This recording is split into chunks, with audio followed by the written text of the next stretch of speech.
O'Hare will take us downtown.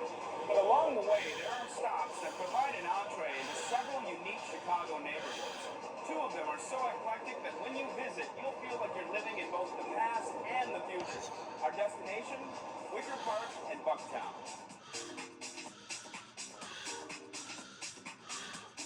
It's mod mixed with nostalgic. It's hip mixed with history. That's the feeling you get when you visit these two neighboring communities on Chicago's near northwest side, Bucktown and Wicker Park. Lots of bookstores, music stores. It's a great place to hang out, and the blue line comes straight there, which is nice too. That's where we met up with our Chicago greeter, Jennifer Gordon. Ready to show me around? Let's go. So Jennifer, what makes Wicker Park and Bucktown such great destinations?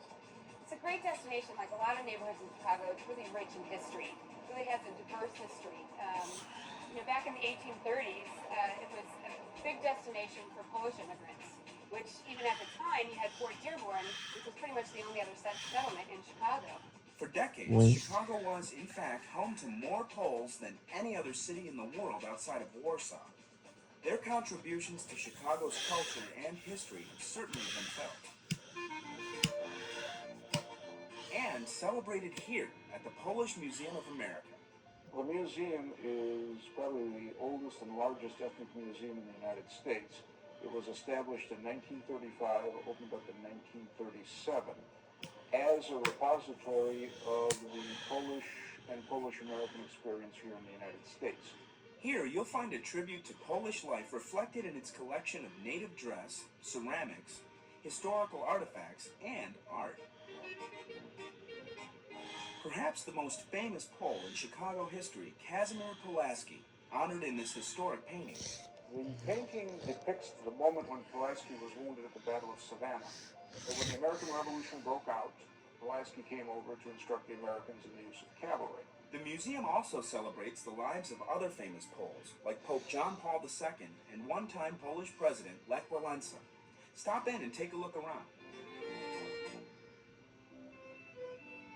And talk about history.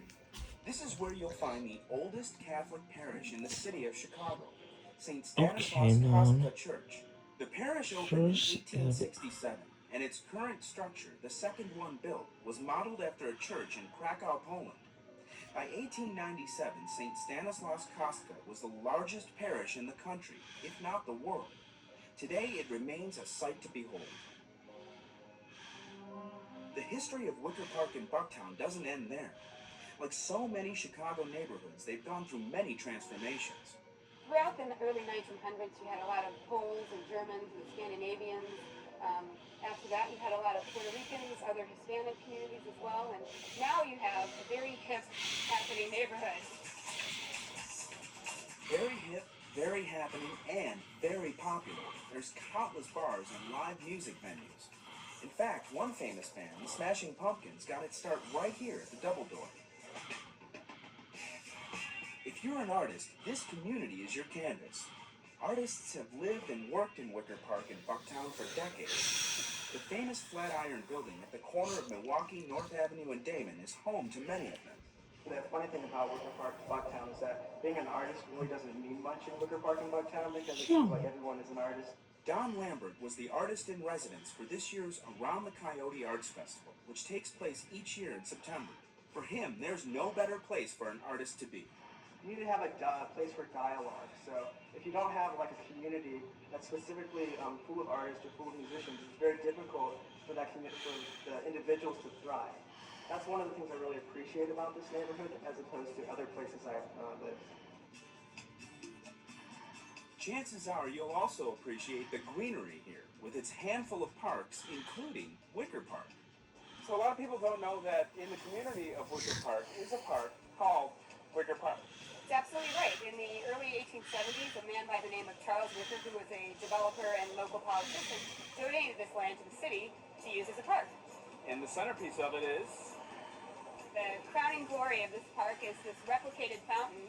The original fountain was put in 1870s. This fountain was actually just put in last year.